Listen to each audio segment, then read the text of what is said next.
Hello viewers, আমরা কিন্তু বাংলা পড়ি ছোট থেকে বা বাংলা আমাদের মাতৃভাষা, কিন্তু বাংলা অনেক কিছুই কিন্তু আমাদের অজানা থেকে যায়। তো আমরা এগুলো জেনে নিব। দেখো, প্রথমে আছে আমাদের ব্যঞ্জনবর্ণ, তারপর স্পর্শ নাসিক্য, তারপর কম্পন জাত, তারপর তারণ্য জাত। এগুলো আমরা একে একে দেখে নেব। ওকে, তোমরা চাইলে এখান থেকে স্ক্রিনশট দিয়েও নিতে পারো। তারপর দেখো বাংলায় বর্ণমালা। এখন বর্ণ কাকে বলে আর বর্ণমালা কোনগুলো? দেখো, এখানে আমাদের স্বরবর্ণ এবং ব্যঞ্জনবর্ণ এইগুলো মিলিয়ে আমাদের হয় বর্ণমালা।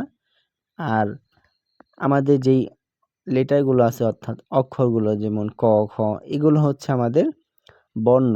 ওকে, তো এগুলো একত্রে হচ্ছে বর্ণমালা।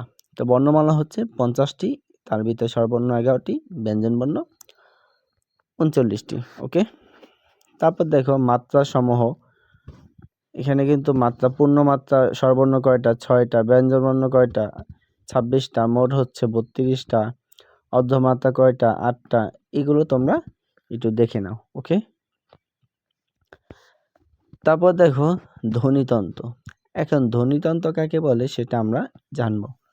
কোনো ভাষা উচ্চারিত শব্দে ক্ষুদ্রতম অংশ, পরমাণু অংশ বা অবিভাজ্য অংশ যাকে আর ভাঙা যায় না, এক কথায় যাকে কখনো ভাঙা যায় না, তাই সেটাই হচ্ছে কি? ধ্বনি।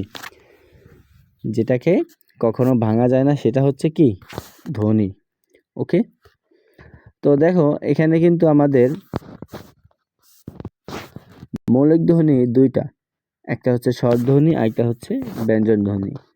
তো ধ্বনি নির্দেশক চিহ্ন এবং বর্ণগুলো আমরা দেখা যায়। দেখো এখান থেকে আমরা সেগুলো দেখে নেব। ওকে, দেখো মৌলিক স্বরধ্বনি 7টা, যৌগিক স্বরধ্বনি 2টা। তারপরে দেখো এখানে উচ্চারণ, এগুলো কিন্তু আমাদের অনেক জরুরি। যেমন ঘোষ, অঘোষ, এগুলো আমাদের একটু লাগবে, কারণ এগুলো যদি আমরা এখন থেকে না শিখি, পরবর্তীতে কিন্তু আমাদের অনেক কষ্টকর হয়ে যাবে। অর্থাৎ আমরা যখন পরবর্তী ক্লাসে যাব, তখন কিন্তু আমাদের গ্রামারে বা ব্যাকরণে অনেক সমস্যার সৃষ্টি করবে। তো এখন দেখো এখানে কণ্ঠ, তালব্য, মধ্যাহ্ন, দন্তান্ন, ওষ্ঠ।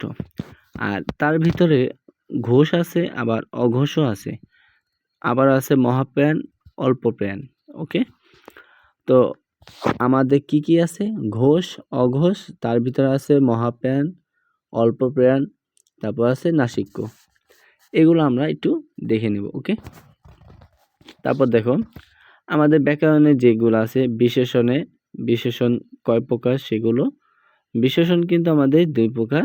তো একটা হচ্ছে নাম বিশেষণ, আরেকটা হচ্ছে ক্রিয়া বিশেষণ। ওকে,